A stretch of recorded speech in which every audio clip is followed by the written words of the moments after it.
He called some of us, and just a conversation, kind of what went into the decision, and obviously an incredible career, for an incredible person. So found it last night. I think after the game 5, when he addressed the team and the locker room, and he got a little emotional. I think there was kind of an inkling that he was leaning this way, but until I talked to him last night, obviously nothing was set in stone. So we had a great conversation last night. I think we're all extremely fortunate to have been blessed to have been coached by him. I think Chevy said it, but anyone you talk to in the game of hockey will have nothing but good things to say about Bones. An incredible communicator. I think the environment and the atmosphere in the room, and what he was able to do to foster a room of inclusivity. Really make sure everyone had a voice. I can't say enough good things about him. For him to take the responsibility that he did, and saying that he felt that it was on him for the playoffs, does that even increase the hunger over the course of the offseason from the player perspective, Adam, or do you guys interpret that a little differently? Well, I think we share in the disappointment that we all went through. We had sky-high expectations that weren't met in the playoffs, and I think kind of going out how we did is, we all want to take another step. We know how hard it is to win in this league, and I think we share in that disappointment. I know he was mentioning that it was falling on him, but I think collectively we all take responsibility. We all had a part to play where we could have been better in the series, and ultimately we'd still want to be playing, not having this press conference today. So, winning the Stanley Cup is what fuels us going far in the playoffs. Continually trying to improve that pursuit of excellence, and I think all of us kind of share that hunger that we don't want to be done this early again. What has Rick left for you guys? Not just tactically, like the X's and O's part, but from a personal standpoint. Yeah, I think kind of the X's and O's is such a minor detail of the impact he's had on our group. Like I said earlier, tremendous human being, tremendous communicator. Does such a good job of making everyone feel like a big part of the team, whether they play 5 minutes, whether they're in and out of the lineup, or they're on the first line, first power play. I think he talks about trying to uplift his assistant coaches, but he empowers everyone in our room. He talked about wanting to have an impact on our lives, and a tremendous role model, I think.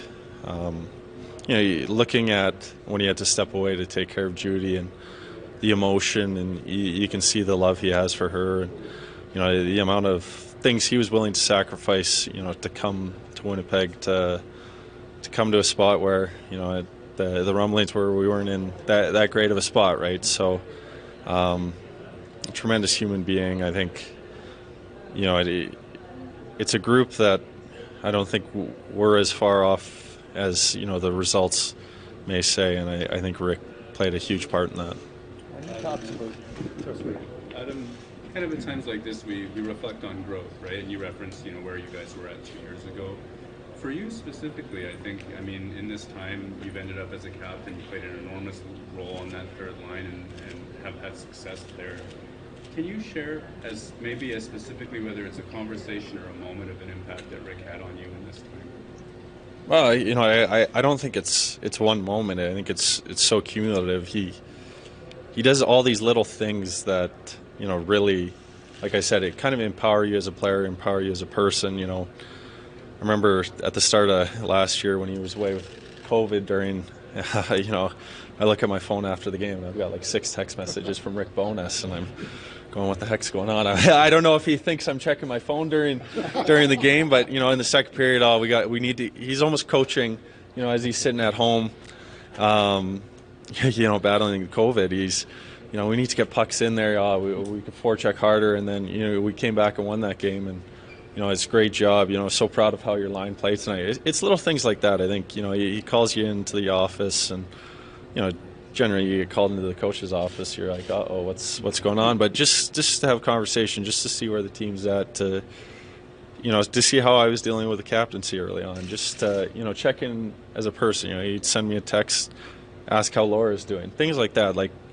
that go a long way to know that your coach cares about you as a human. I understand it's a business, and we're all kind of in the business of winning, and it's a results-driven business. But the way you take care of people in this organization has been unbelievable in my time here, and it only got better when we hired Rick.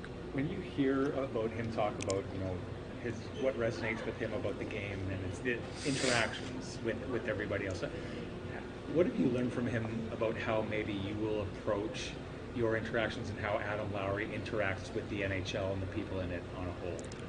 Well, I think every interaction's going to be different. Everyone, obviously has different approaches. But I think, hearing him speak today about the impact and he wants to have on everyone individually, kind of, be a good role model. And, he wants to not only help us as players, but help us as people. I think, that's an important message. It's a business. We're here to entertain people. We're here to, uplift the community. But, if you can, start having those impacts on the people in the room, and they can go out in the community, you can really make a difference. And, over his 5 decades in this game, I think he's done that. I think, the NHL is a better place because of people like Rick, and, the amount of time and sacrifice him and Judy and their family have had to put in over the incredible career. He deserves to be in the Hall of Fame. He's most games coached ever. You talk about someone who left it better than when they came in. I think Rick really embodies that. How did he change the culture? I know players are a big part of that too. How instrumental was he?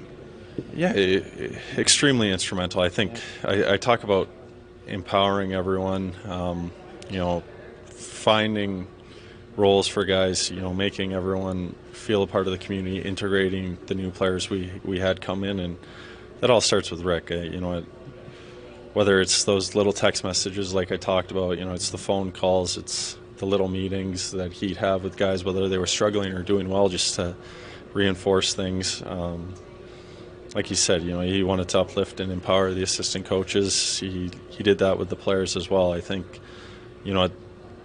just seeing how he is as a person every day, just seeing his demeanor, how he treats people, whether they're super high up in the organization or not.